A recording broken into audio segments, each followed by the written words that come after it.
Eto nga yung nangyari kinabukasan nung nasa Nagsugbo kami. Pagising nga namin ay kami-kami na nga lang ang tao sa bahay. Inisip nga namin ay pumunta sila sa beach. Kaya naman, itong si Liam ay hindi mapakali at pilit nga kaming niyayaya na sumunod nga daw kami sa beach. Pero sa totoo lang, itong si Liam ay hindi talaga hilig mag-beach. Suplado na kung suplado, pero itong si Liam, ayaw niya po kasi talagang mararamdaman na may nakadikit sa kanyang putik o buhangin. Kaya nga siya napilitan pumunta dito sa beach dahil nga nandito ang mga pinsan niya. Gumamit nga kami ng sasakyan papunta dito dahil nga kapag nilakad namin ito, siguradong malaki ang mababawa sa timbang ni Liam. Sa mga puntong ito ay nandito na nga kami, kaya naman agad na nga kami bumaba para nga mapuntahan ang mga pinsan nito ni Liam. Ang sabi niya nga dyan ay masakit nga daw ang mata niya kung may dala nga daw akong shades. O diba, makikita niyo naman itong si Liam, ang mga pormahan talaga ay parang si Daddy C. Dito nga kami tinuro ni Kuyang Guard na dito nga daw ang papuntang beach. Akala nga namin pagbaba ng sasakyan ay nandyan na nga ang beach, kaya lang akala lang pala namin yon dahil pag nakita mo nga itong hagdan na pababa talaga naman makikita mong susubukin talaga ang pasensya mo. Kaya naman itong si Liam, hindi pa man din nangangahalahati ang pagbaba ay eto na nga agad ang sinabi. Alay naman pala ng beach, pwede na nga lang may pagkain na lang nga lang.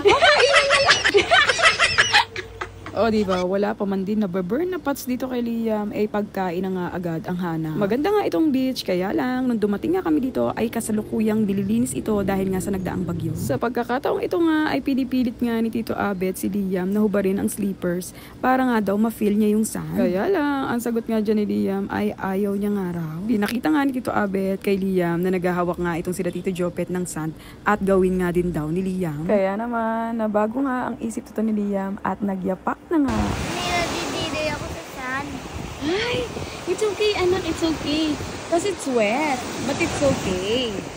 O diba, hindi na nga nakatiis at sinabi niya na nga sa akin na nadidiri nga daw siya. Sa mga puntong ito nga ay pinagmamasdan na nga lang muna namin ni Daddy C. Liam. Ang sabi nga sa akin ni Daddy C, tignan nga daw namin or intayin nga daw namin kung mapipilit ba talaga ng mga pinsan ni Liam na makaligo si Liam sa dagat. Sa totoo ay mahilig naman po talaga si Liam maligo. Nako, lalo na kung mainit ang panahon. Ang ayaw niya lang talaga ay may mararamdaman siyang dumi sa kanyang katawan. At eto nga yun kapag ka nakakatapak siya ng buhangin or nakakahawa. Maya-maya nga ay nagulat na nga lang kami ni Daddy C at naengganyo nga ni Tito Jopet itong si Liam na makahawak ng buhangin. Kaya naman agad-agad nilapitan ko at gusto ko nga makita ang reaksyon nito ni Liam. So, ayan guys, nakita niyo po, naghahawak na po ako ng sand. Proud po ako sa sarili ko. Pero ayan po, tumayo po ako. Hanap po ng travel. Pang-okay po. Gusto nga sana ni Liam mag-island hopping. Kaya lang, wala nga kaming mapagtanungan kung po pwede nga itong rentahan. Nag-aantay-antay nga kami na lumapit ito, kaya lang hindi nga lumalapit dito. Kaya naman ang sabi namin ni Daddy C kay Liam ay mag-swimming na nga lang siya. May baka kasi may buhaya na liligo. Uy, tigilan niyo dyan. Baka may buhaya dyan. Ay, may buhaya! O diba, pati ba naman dito ay hindi malimot-limutan ni Liam ang mga buhaya.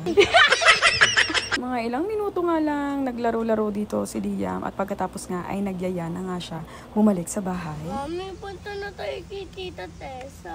Oo nga, wait lang. Mami, Wait natin yung car. Gusto na nga daw niya bumalik sa bahay para nga daw makapag-swimming siya. Kaya naman pagdating dito ay nag-shower nga lang si Liam at pagkatapos ay lumublog na nga agad siya.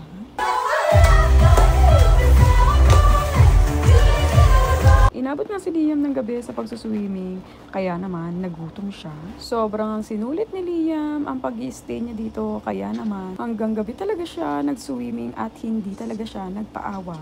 Tata Tessa, sorry po. Thank you po. Pinairam niyo po sa akin yung resort. Sobra po ako ng-enjoy. Maraming salamat po. I love you so much, Mama and Dada. I love you. Guys, nag-picture ko dito para makita ko yung swimming pool ni Dada Tessa. Sa mga puntong ito nga ay isa-isa na nga namin nililinis ang bawat part ng bahay. Meron ngang naglilinis sa taas at ako naman dito sa baba. Kaya lang, sa sobrang kacarelessan ko ay nakabasag nga ako. Puro kaba at hiya nga ang nararamdaman ko.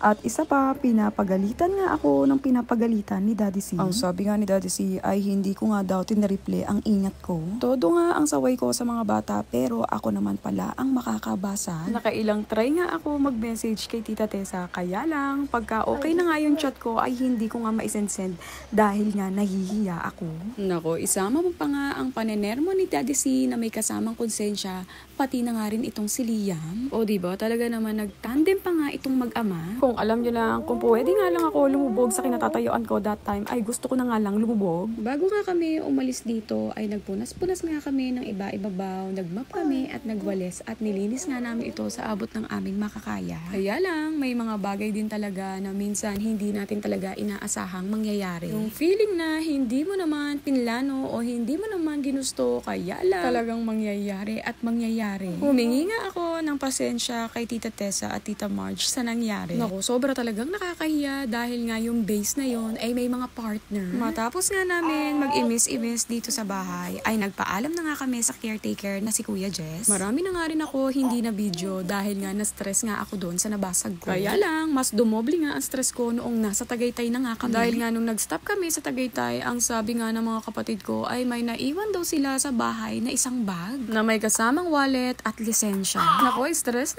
na naman ako at hindi ko nga alam kung paano ulit magre-reach out kay Tita Tessa ng mga kapalpakan namin. At dahil nga importante ang lisensya ng brother-in-law ko, ay ni-reach out ko nga ulit ito kay Tita Tessa. Nako, buti na lang, mabait din talaga ang Diyos dahil nga si Tita Tessa ay sobrang bait talaga. Humihingi nga ako ng pasensya sa kanya ng paulit-ulit at lagi niya nga sinasabi ay no worries, basta nag-enjoy nga kami. 8:40 PM nga kami umalis sa bahay nila Tita Tessa at nakauwi naman kami ni Daddy C sa Calamba, Laguna ng 12:30 AM. So yun lang guys, God bless you all, love Don Liam and family.